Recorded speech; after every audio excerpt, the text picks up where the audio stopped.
So we have studied ascending tracts पिछले जो दिवाली के पहले के जो लेक्चर्स थे. Now we are studying about the descending tracts और मोटर सिस्टम भी जिसको बोलते हैं अपन. इस मोटर सिस्टम को अपन कंटिन्यू करेंगे विथ इक्विलिब्रियम एंड बैलेंस के साथ. इसीलिए इसका थोड़ा डिसेंडिंग ट्रैक की जगह नाम थोड़ा चेंज कर दिया, क्योंकि it will also have role in the equilibrium, maintenance of posture, equilibrium and balance. Last time शायद या कभी बताया होगा बीच में कि वेस्टिबुलर अपरेटस होता है, वो हेल्प करता है बैलेंस मेंटेन करने में. There is semicircular canals and there is utricle. So we have balancing organ. ठीक है, बैलेंसिंग ऑर्गन में हम लोगों को पता है कि आप लोगों ने कहीं ना कहीं तो पढ़ा ही होगा डेफिनेटली कि देयर इज सेमीसर्कुलर कैनाल. ठीक है, and there is semicircular canal and utricle. Utricle बोलते हैं and semicircular canal. Semicircular canal is related to rotational acceleration. Utricle is related to linear acceleration. Sidhi line में जा रहे हो, चल रहे हो, तो आपका यूट्रिकल जो है सेंस कर रहा है आपके मोशन को, एंड वहां पे जो कैल्शियम होते हैं जिनको हम ओटोलिथ बोलते हैं वो मूवमेंट करते हैं, and they will send the sensation back to the different parts of the motor cortex, जिसकी हम बात करेंगे मोटर कॉर्टेक्स. और साथ में cerebellum and basal ganglia and different parts में भेजते हैं, और कुल मिला के उससे फिर हम लोग करेक्शन करते हैं. Correction by movement of head, body, trunk. Mainly ये एरिया में बहुत ज्यादा मूवमेंट होता है. तुमने कभी, अगर तुम भी करते होगे ऐसा, बहुत बार होता है इस तरह से, मतलब जो गाड़ी चलाने वाला होता है उसको बहुत अच्छे से है ना, जो भी टू व्हीलर वाले होते हैं उनकी हरकतें दिखती हैं, और अगर आप आराम से चलाते हो तो आपको बहुत अच्छे से दिखती हैं. तो क्या होता है, कई बार आप ऐसे टर्न लेते हो, ऐसे आ रहे हो, सीधे मोड़ आया, आपने ऐसे टर्न लिया. ठीक है, while you are turning your bike, ठीक है, बाइक क्या होगी, bike will be like this, इस साइड झुकी भी होगी. एंड अगर आप बॉडी देखोगे बंदे की तो वो ऐसे होगा. सो ये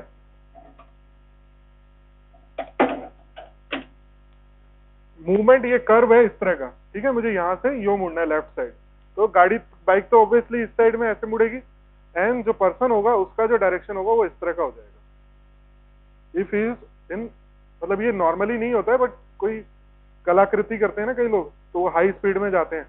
या फिर तुम रेसर्स को देखते होगे, अगर तुमने रेसर को देखा होगा भी, तो वो इस तरह से झुक जाता है. तो he is maintaining the centre of gravity. ठीक है, एंड अपना पोजीशन मेंटेन करते हुए बैलेंस को बनाने की कोशिश करते हैं. तो इसी तरह से जब अपन कहीं पे चलते हुए गिरने की पोजीशन या फिर किसी भी एक पोजीशन में खड़ा होना चाहते हैं, तो अपने फ्लेक्सर्स और एक्सटेंसर अलग अलग कॉन्ट्रैक्शन करवाते हैं, और वो कॉन्ट्रैक्शन के लिए अलग अलग ट्रैक्ट्स हैं जिनको हम डिसेंडिंग ट्रैक्ट के नाम से भी जानते हैं. ठीक है, उसी के अंदर इंक्लूडेड है. डिसेंडिंग ट्रैक्ट में सबसे बड़ा कॉर्टिकोस्पाइनल ट्रैक्ट है. ठीक है, कॉर्टिकोस्पाइनल ट्रैक्ट का बट मेन काम जो है वो स्किल्ड वर्क है. It is not related to balancing body. इसका 20% जो पार्ट है that is only related to balancing. Main 80% जो है, जो आपको पिरामिडल ट्रैक्ट के नाम से जाना जाता है, जो ऊपर मेडुला में क्रॉस होके नीचे आता है, that is lateral corticospinal tract and it is related to skilled work. वो आपके डिस्टल मसल्स को कहाँ सप्लाई करता है, वो डिस्टल मसल्स को, जो आपकी हैंड की मसल्स हैं, इनकी मसल्स हैं, इनको सप्लाई करता है. And these muscles will make finer movements. These finer movements will lead to generation of skilled work. Surgery करना, पेंटिंग बनाना, all these things, these are all acquired by the practice. और इसको बोलते हैं हम cortical plasticity. Plasticity is if you do some work repeatedly, there will be new neuronal connection will be created, or the connection which were already there were assigned that work, or they are get habituated related to that work. So जब भी वो काम आप करोगे वो आपका better होगा. ठीक है, आप कोई स्पोर्ट्स भी खेलो तो उसमें भी आपको प्रैक्टिस चाहिए to create, like to do that function very precisely. तो वो over the period plasticity develop होती है, उसके अगेंस्ट न्यूरल कनेक्शन डेवलप होते हैं, और अगर यूज नहीं करोगे तो वो खत्म हो जाएंगे. प्रैक्टिस नहीं करोगे खत्म हो जाएंगे. सो दिस तो अपन बात कर रहे थे कॉर्टिकोस्पाइनल ट्रैक्ट की, जो लेटरल जो जाता है, जो कि लेटरल में ही खत्म होगा स्पाइनल कॉर्ड के अंदर. So that is 80% and it is related to this work. And there is ventral spinothalamic tract which is having only 20% fibers, and it is not crossing, it is coming directly downwards, and it is actually supplying the proximal muscles. proximal muscles जो ऊपर की muscles हैं जो हमारे posture को maintain करके रखती हैं. डिस्टल मसल्स हैं वो स्किल वर्क के अंदर काम आ रही हैं, जो प्रॉक्सिमल मसल्स हैं वो हमारे काम आ रही है for the maintaining of posture. तो 20% ही बात है. बट इसके अलावा there are so many descending tracts. कौन कौन सी होती है आपको पता ही होगा. जैसे तुमने असेंडिंग में नाम बताए थे वैसे बता दो अभी डिसेंडिंग में भी. रोब्रोस्पाइनल कहां से स्टार्ट होगी? Red nucleus. Reticulospinal reticular formation से स्टार्ट हो रही है. Tectospinal, vestibulospinal. तो यहाँ पे आ गया वेस्टिबुलोस्पाइनल. तो this vestibulospinal tract is coming from the cerebellum, from the dentate nucleus of the cerebellum, which is actually getting all the signals from the vestibular apparatus कि किस तरह का मोशन मेंटेन करना है. और ये जो बाकी की साइड वाली ट्रैक्ट्स है इनका एक कैरेक्टर है कि they don't end anywhere, they end on the interneurons. Interneurons की एक्टिविटी को अफेक्ट करता है, डायरेक्टली नहीं करेगा. इंटरन्यूरॉन की एक्टिविटी को अफेक्ट करेगा. And interneuron will either inhibit और एक्टिवेट. एंड इनिबिट और एक्टिवेट भी किस तरह का हो सकता है? आइदर एक्टिवेटिंग द फ्लेक्सर्स और either activating the extensors. Mostly जो पोस्चर मेंटेन करते हैं वो एक्सटेंसर्स होते हैं, और जो स्किल्ड वर्क होता है वो मोस्टली फ्लेक्सर्स होते हैं. तो ये जो लेटरल कॉर्टिकोस्पाइनल ट्रैक्ट आपका करा रहा है, ये डिस्टल हैंड की और इनकी मसल्स को जो सप्लाई कर रहा है, that is mostly related to flexors. अब फ्लेक्सर की एक्टिविटी आप इनिबिट कर दोगे तो दैट लीड्स टू एक्सटेंशन और पोजीशन ऑफ पॉज कर देगा टू द फ्लेक्सर एक्टिविटी. ठीक है. Now we will see the individual tracts. Posture तो अपन आज नहीं पढ़ेंगे, we will cover it in the next 2 lectures. But आज जस्ट एक ओवरव्यू दिया है आपको कि आपको ये याद रहे कि अगली बार किस तरह से क्या होने वाला है. ठीक है. और ये बहुत जरूरी भी है कि ट्रैक्ट्स के फंक्शंस आपको याद रहे.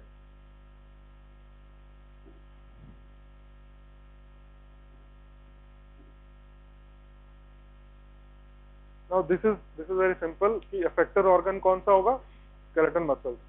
मसल्स को एक्ट करेंगे. Muscle activity decided by the rate and pattern of motor neuron.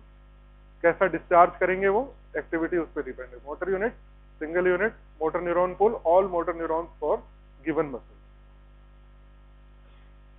यहाँ पे आप देख सकते हो एक बढ़िया दिया हुआ है physiological flexor, physiological extensor, ग्रिडल muscle, axial muscle. ये सारे ट्रैक्ट्स हैं बेसिकली जो ऊपर से आ रहे हैं, और उनको डिफरेंट पार्ट दिया हुआ है. तो मीडियली जो सबसे ज्यादा अरेंज्ड है ये this is flexors are most medially arranged. Then if you go towards the laterally it will show the extensor. Okay, we will see later on. Lower motor neuron and final common pathway जो कि हमारा बनता है alpha motor neuron and motor nuclei of the cranium. Now तो 2 word यहाँ पे आते हैं, upper motor neuron and lower motor neuron. और उसके अंदर आपको ये भी पूछा जाता है what is the difference between upper motor neuron and lower motor neuron. ठीक है. तो लोअर मोटर न्यूरॉन हमारा जो कि स्पाइनल कॉर्ड से आगे तक का जो पार्ट है that is lower motor neuron, और उसके ऊपर का जो पार्ट है जो ब्रेन से आ रहा है कॉर्टिकल पार्ट, पिरामिडल ट्रैक्ट भी जिसको हम बोलते हैं, that is upper motor neuron tract. तो दोनों के अंदर लीजन अगर होता है तो दोनों के अंदर डिफरेंट कैरेक्टरिस्टिक्स देखने को मिलते हैं. अगर आपका अपर मोटर न्यूरॉन हो रहा है लीजन में तो आपको स्पास्टिसिटी देखने को मिलेगी. One of the most common जो आपको देखने को मिलेगी स्पास्टिसिटी. अगर लोअर मोटर न्यूरॉन हो रहा है तो that will lead to flaccidity.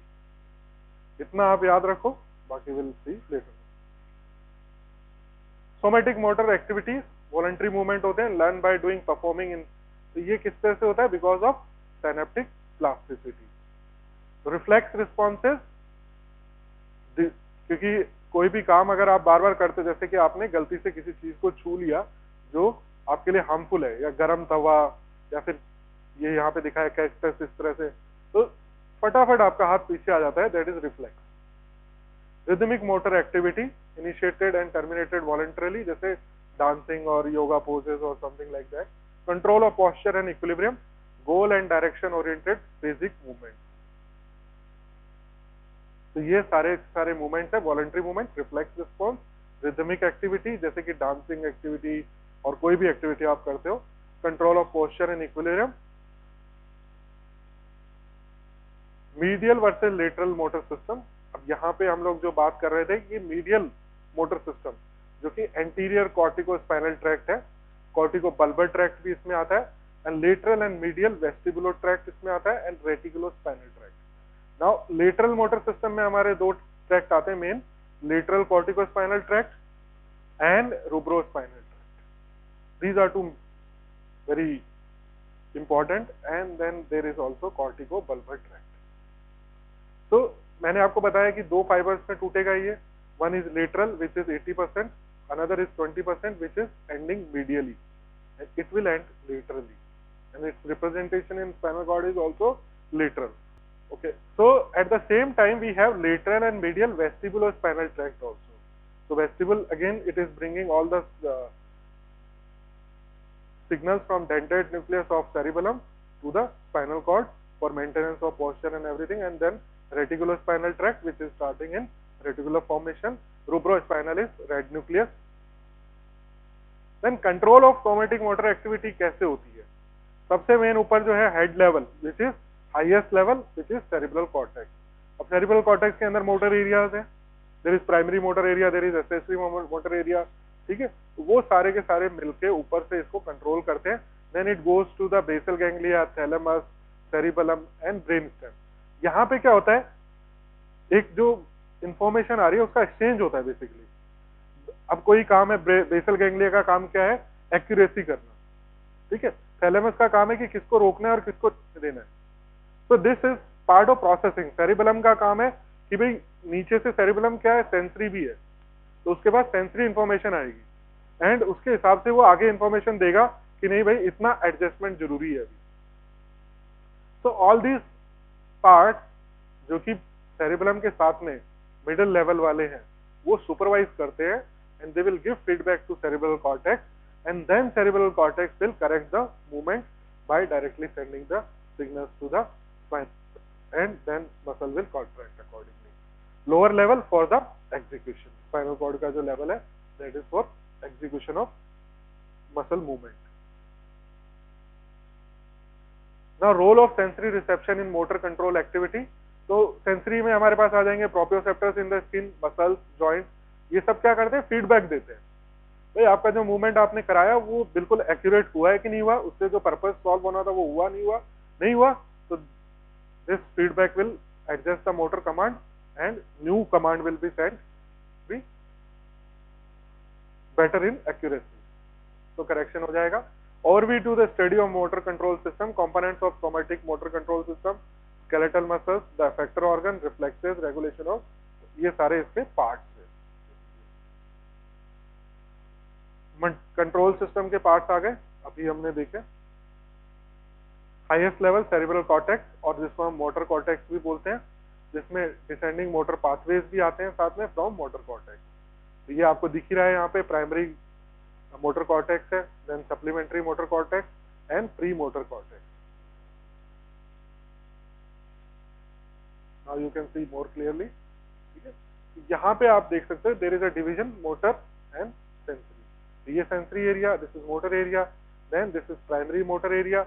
अब मोटर एरिया के अंदर भी देन अगेन द, जैसे हमने सेंसरी होमोन्यूक्लस देखा था, वो जो ब्रेन का पूरा फोटो देखा था और उस पर डिफरेंट बॉडी के पार्ट्स बने हुए थे, है ना, होमोनोकुलस बोलते हैं उसको, होमोनोकुलस, जिसके ऊपर आपका प्रेजेंटेशन होता है ब्रेन के ऊपर। मतलब हम लोग तो देख रहे हैं अपने बॉडी पार्ट को जिस प्रोपोर्शन में ये है, बट ब्रेन इसको अलग नजर से देखता है। ब्रेन देखता है इसका रिप्रेजेंटेशन कितना हो रहा है उसके ऊपर।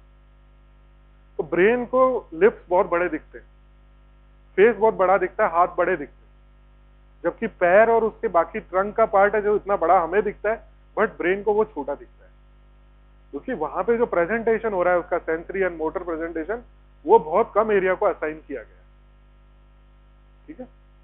तो there is areas of motor. There is primary motor cortex, which is number 4, frontal lobe within the precentral gyrus.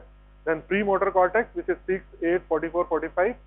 Supplementary motor cortex, middle surface of behind primary motor.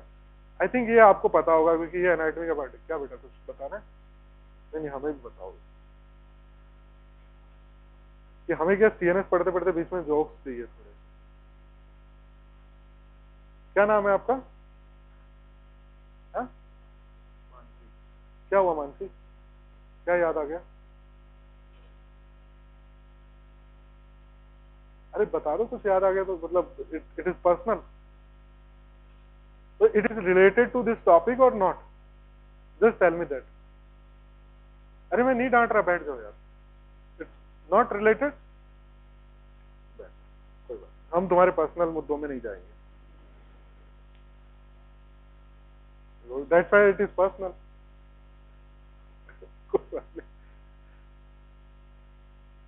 ठीक है, you can see here legs, feet, trunk, then arm, hand, face and mouth. ठीक है, अभी आएगा इसका, don't worry. And इसी तरह से आप प्राइमरी मोटर कॉर्टेक्स हो गया, then these are the hand skill area, head rotation, collateral eye movement and word formation, जिसको हम ब्रोकास एरिया भी बोलते हैं, जो कि हमारा स्पीच एरिया बोलते हैं, जिसको हम लोग, जहां से स्पीच जो बोलने के लिए आपके मूवमेंट्स जो होते हैं बेसिकली वो यहां से ब्रोकास एरिया से प्रोड्यूस होते हैं। तो primary motor cortex is execution of movements, जिसमें आपके सारे के सारे बड़े बड़े जो बॉडी के पार्ट्स हैं वो यहाँ पे आपके दिख जाएंगे आपको। Then 6 which is premotor cortex, proximal and axial movements और एंड स्किल मूवमेंट्स जो होते हैं। 8 में coordination of eye movement, 44 and 45 is coordination muscle of speech and head rotation. तो यहाँ पे ये सारे दिए हुए ही हैं, you can correlate with the numbers also. Supplementary motor cortex responsible for generating idea for the movement with cerebellum and basal ganglia.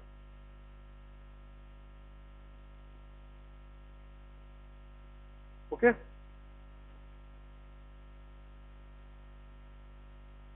Plastic property of motor cortex. Motor cortex learns by doing. Performance improves with the repetition. Confirmed by the PET scan and MRI भी करके देखा. Finger area enlargement in the musician.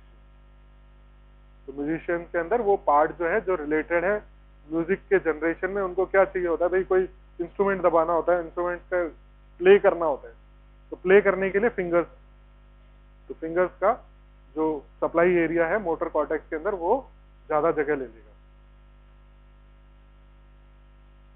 Now this is how our what the brain sees, ये अपनी body को इस तरह से देखता है, मतलब सेंसरी वाला इस तरह से देखता है, मोटर वाला इस तरह से देखता है। देखो मोटर में आते ही हाथ बड़े हो गए, और skilled work, skill area, motor का ज्यादा पार्ट वहां पे वो कवर करेंगे। Here you can see the face is more bigger and face में भी लिप्स और जो टंग है वो ज्यादा बड़े, and this is again motor homunculus, ये आप देख सकते हो। तो इफ वी सी द, यहाँ पे देखो हैंड पूरा यहाँ से लेके पूरे यहाँ तक अपने जा रहा है, then trunk is very small, then legs and then foot, and this is face, so big। और फेस के अंदर भी मेन पार्ट जो वोकलाइजेशन ने ले रखा है, यहाँ पे बहुत सारा पार्ट है, बिकॉज मोटर एरिया, मोटर में हम लोग क्या, हमारे पास फेस से हम क्या करते हैं, मतलब मुंह से हम बोलते हैं बेसिकली, बाकी तो सेंसरी एरिया है। Now descending pathways, descending motor pathways from motor cortex are called as pyramidal tract and extrapyramidal tract.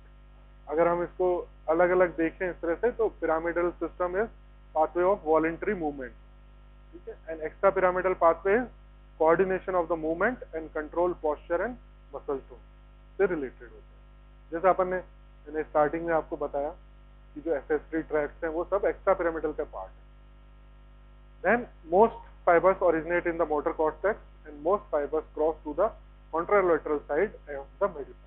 तो 80% फाइबर्स जो है वो मेडुला के ऊपर आके क्रॉस हो जाते हैं, that's where they form the pyramid, उसी को हम पिरामिड बोलते हैं। तो वो उस साइड क्रॉस होने के बाद लेटरल कॉर्टिकोस्पाइनल ट्रैक्ट के नाम से जानी जाती है, और इधर वाली जो है वो ventral spinothalamic tract, ventral corticospinal tract के नाम से जानी जाती है। And these include all the others, जो कि सेरिबेलम से आ रहा है, बेसल गैंग्लिया से आ रहा है, अलग अलग न्यूक्लियस से आ रहा है, ठीक है। All the motor pathways part of the pyramidal system include basal ganglia, cortex influences the system via inputs to the brain stem। तो ये मोटर सीधा ब्रेन स्टेम को देता है, और बीच के पार्ट इसको, जैसा अपन ने पहले देखा, रेगुलेट करते हैं।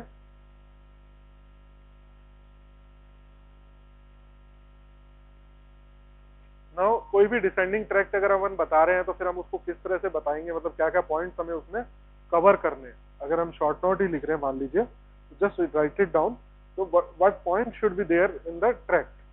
कोई क्वेश्चन ही आ गया कि राइट डाउन है short note on lateral corticospinal tract और स्पाइनोथैलेमिक ट्रैक्ट, असेंडिंग ट्रैक्ट, ठीक है। तो how you will write, what point should be there. Synonym मतलब कि उसी ट्रैक्ट को दो तीन नाम से जाना जाता है कई बार, तो वो दो तीन नाम जो भी हैं वो आप मेंशन करिए पहले कि ये ट्रैक्ट है, इस नाम से भी जानी जाती है, ये इसके नाम हो सकते हैं। Then from where it is arising, origin क्या है उसका।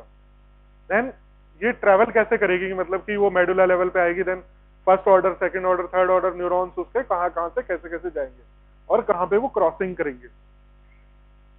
जैसे कि हम पिरामिडल ट्रैक की बात कर रहे हैं तो वो कॉर्टेक्स से ओरिजिन कर रही है, and it goes to the, सबसे पहले ये क्या बनाती है, कोरोना रेडिएटा बनाती है।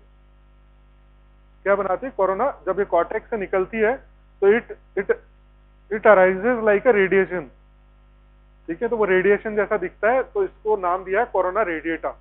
देन इंटरनल कैप्सूल पे आके वो पतला हो जाता है पूरा पार्ट। एक अब बहुत सारे फाइबर्स जब कॉलिकस से पास होते हैं इंटरनल कैप्सूल में तो एकदम कंडेंस्ड हो जाते हैं छोटी सी जगह में। इसीलिए जब भी कोई इंजरी होती है, या फिर हेमीप्लेजिया या फिर क्वाड्रिप्लेजिया या कोई भी इस कंडीशन होती है, तो most commonly it is due to internal capsule के अंदर हेमरेज होने के कारण से। वो वाला पार्ट अगर डैमेज होता है तो पूरा पूरा ये जो कॉर्टिकोस्पाइनल ट्रैक्ट है आपका, उसके अंदर प्रॉब्लम खड़ी जाती है, and that will lead to the paralysis. तो we should know the course. यहाँ पे आके देखो एकदम ये कंडेंस हो जाता है, यहाँ से इसको पास होना पड़ता है इंटरनल कैप्सूल के बीच से, तो इसका कोर्स हमें पता होना चाहिए। Then at medulla it will cross, and from pyramid it will form the lateral bundle, and it will end in the lateral horn of spinal cord, and then it will go to interneuron and then to the lower motor neuron. Then another fiber which is anterolateral fibers, which will go directly downwards and end into the ventral part of the spinal cord. So this you should know, crossing कहाँ हो रही है, termination फिर कहाँ हो रहा है उसका, then what are the functions, what function it will perform. So it is related to supply of the distal muscles. Distal muscles के अंदर mostly flexor activities, skilled work. Here it will related to proximal muscles, maintenance of posture and all that, but its function is not that prominent because there are so many other tracts are there जो कि इस function को करती है, तो वो maintain कर लेती है। अगर इसको कुछ हो भी जाता है तो that won't cause any symptom. Then applied physiology. सो अगर हम पिरामिडल ट्रैक की बात करें तो ओरिजिन इसकी देखो इस तरह से होती है, ये कोरोना रेडिएटा जैसा बनता है बिल्कुल, fanning out of fibres arranged in the cortex, motor cortex area. तो ओरिजिन हो रही है प्राइमरी मोटर कॉर्टेक्स एरिया से, cortex number 4 it is 30%, pre motor area 30%, somato sensory area 40%. So this is all an origin of the pyramidal tract. Now course and termination from cortex descend as a corona radiata, यहाँ से ये आएगी, and post limb if internal capsule brain stem form the pyramid in the medulla.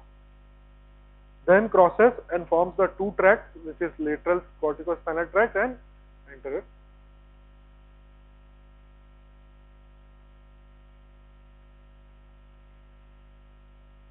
यहाँ तक किसी को कोई confusion हो तो बता दो भैया अभी।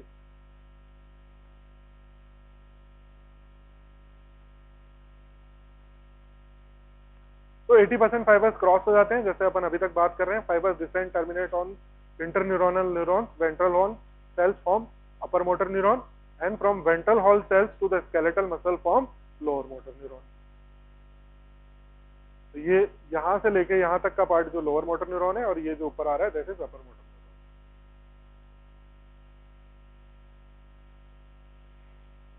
20% uncrossed pyramidal fibers descend in anterior white funiculus only up in the mid thoracic region, then in the spinal cord crosses to the opposite side and terminate on the ventral horn cells. Thus cortex on one side connected to the ventral horn cells on the opposite side.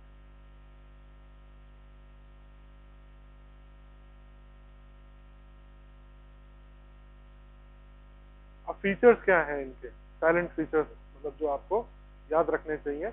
और these fibers are almylated at the birth, but 2 साल तक begins in second postnatal week and completed up to 2 years. इसका myelination complete हो जाता है. कई बार ये MCQs जैसे क्वेश्चंस में इस तरह के क्वेश्चंस आ जाते हैं, और अगर आप एग्जाम में भी लिखते हो अपने शॉर्ट नोट्स में, then it's good, you will get some bonus marks. 80% small and 20% are large diameter fibres. And ये जो लार्ज डायमीटर फाइबर्स होते हैं disappear with the age and causing automatic shaking movement. तो this is the bonus point you should remember कि किस क्यों कोई explain why के अंदर आ गया कहीं. So you have an explanation कि there are two kinds of fibers which are 80% small, 20% are large diameter. Large diameter disappear at the old age, which will cause the automatic shaking movement. आपने देखा होगा वृद्ध लोगों में shaking होती है, बैठे बैठे भी हाथ शेक होने लग जाते हैं. That's the reason.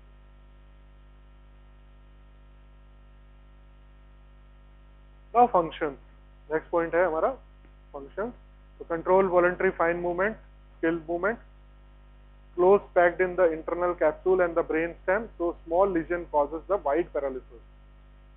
यहाँ पे आप देख सकते हो, यहाँ से इंटरनल कैप्सूल से होते हुए आ रहे हैं. And send collateral to the basal ganglia cerebellum for the coordination.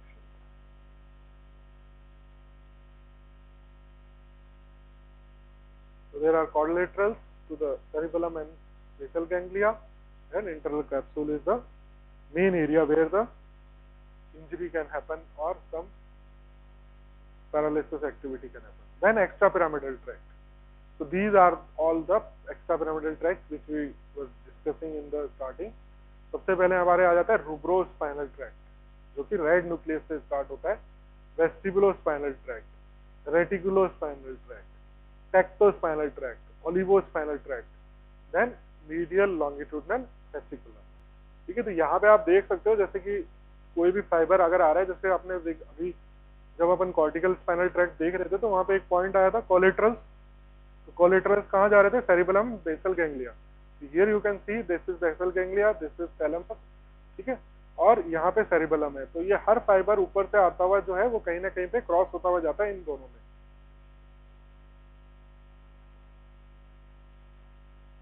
Then first tract is rubrospinal tract. तो अगेन उसी तरह से चलेंगे अपन. Origin is red nucleus, that is in midbrain. Course is from red nucleus, crosses to the opposite side in the lower part of tegmentum and descends same as lateral corticospinal tract. मैं देखो ज्यादा ये course पे अब नहीं बोलूंगा क्योंकि जहाँ पे कोर्स का कोई पॉइंट होगा स्पेशल वहीं पे ज्यादा स्ट्रेस देंगे कि this is anatomy part you have already studied. Termination interneurons पे. अब ये चीज आपको याद रखनी है, ये जितने भी ट्रैक्ट्स हैं एक्स्ट्रा पिरामिडल वाले, ये कभी भी डायरेक्ट टर्मिनेट नहीं करते, they will terminate on the interneuron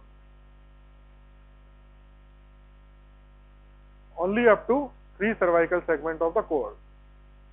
function है इसका facilitatory effect on flexor and inhibitory effect on the extensor. तो ये आपको बड़े प्रिसाइजली याद रखना पड़ेगा कि फैसिलिटरी इफेक्ट किस पे है और इनिबिटरी इफेक्ट किस पे है.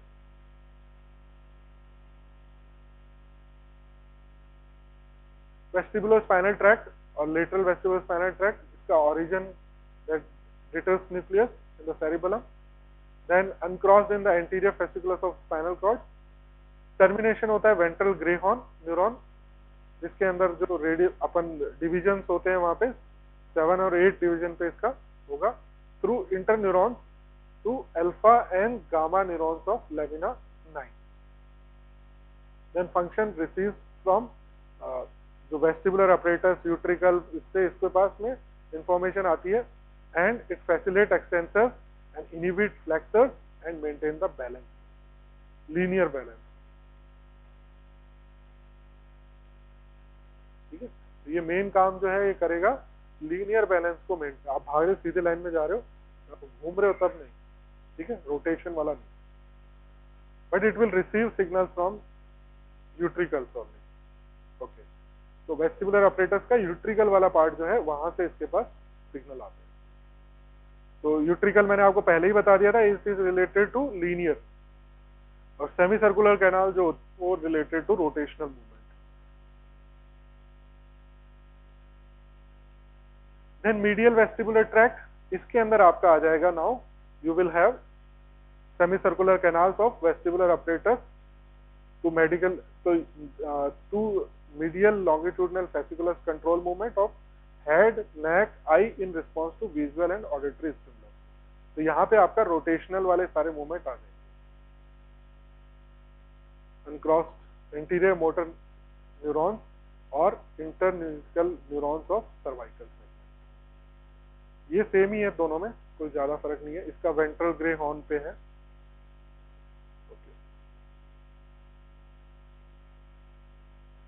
यहाँ पे आपको एंटीरियर मोटर न्यूरॉन और इंटरन्यूशियल न्यूरॉन्स ऑफ सर्वाइकल सेगमेंट याद है, बट यहाँ पे थोड़ा डिफरेंट है। वेंट्रल ग्रे हॉर्न और एंटीरियर ग्रे हॉर्न जो भी बोले, 7th and 8th यहाँ पे डिवीजन है, एंड देन इंटरन्यूरॉन बन के it will enter into 9th segment.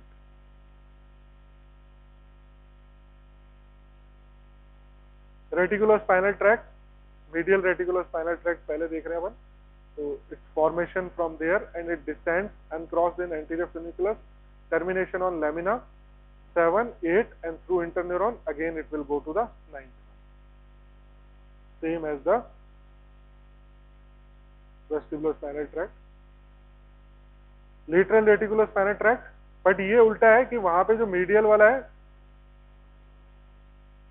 ये जो चीज है ये उल्टी है, इसमें इसका लेटरल है तो उसका मीडियल है, ये याद रखना। मतलब lateral of vestibulospinal tract is same as medial of reticulospinal tract, दोनों की जो कोर्स एंड टर्मिनेशन है वो सेम है।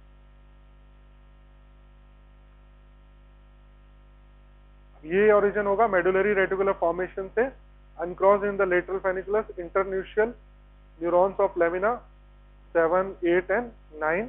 Function control movement and muscle tone. जो बेसिकली रेटिकुलर फॉर्मेशन का जो काम है that is maintaining of muscle tone, क्योंकि आप जब अवेक होते हो तो आपको एक मसल टोन चाहिए होती है, मसल टोन रहती है। जब आप सोते हो तो आपकी मसल टोन कम हो जाती है, फ्लैसिड होती है बॉडी, थोड़ी टोन तब भी रहती है but still it is not that much. तो function is control movement and muscle tone, pontine facilitate and medullary inhibit voluntary and reflex movements and muscle tone. तो पोंटाइन एंड मेडुलरी का दोनों का अलग अलग फंक्शन यहाँ पे आ जाएगा। Then tectospinal tract, superior colliculus से ओरिजिन होगा, cross midline in the lower part of tegmentum and descend in the anterior white funiculus. Termination upper cervical segment in internuncial neurons of lamina 5 and 7। Function for turning hand, moving arms in response to visual, hearing and other exteroceptive stimuli. Olivospinal, inferior olivary nucleus से start होगा, descend in ipsilateral on the anterior horn cell, movement arising from the proprioceptor. तो जो भी proprioceptor से इसके पास में signal आ रहा है उसके हिसाब से it will do the movement. Then the last one, medial longitudinal fasciculus, it is basically related to the stimulus जो आई से आते हैं, movement of I, neck and vestibular and auditory stimulus के हिसाब से इसका मूवमेंट कराता है। टर्मिनेशन वेंट्रल हॉर्न पे है, that innervates the neck muscles and closely related to 3, 4, 6 cranial nerves.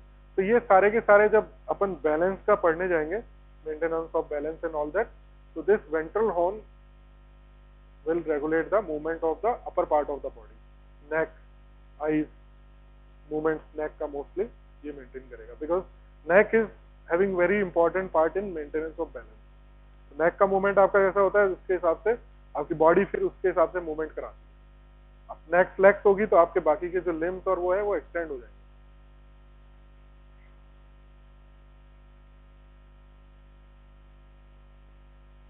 Now these are the some of the tracts which is ending in the brain stem: corticonuclear tract, corticopontile cerebral tract, corticorubral, corticoolivary, corticoreticular, all forms the extrapyramidal system.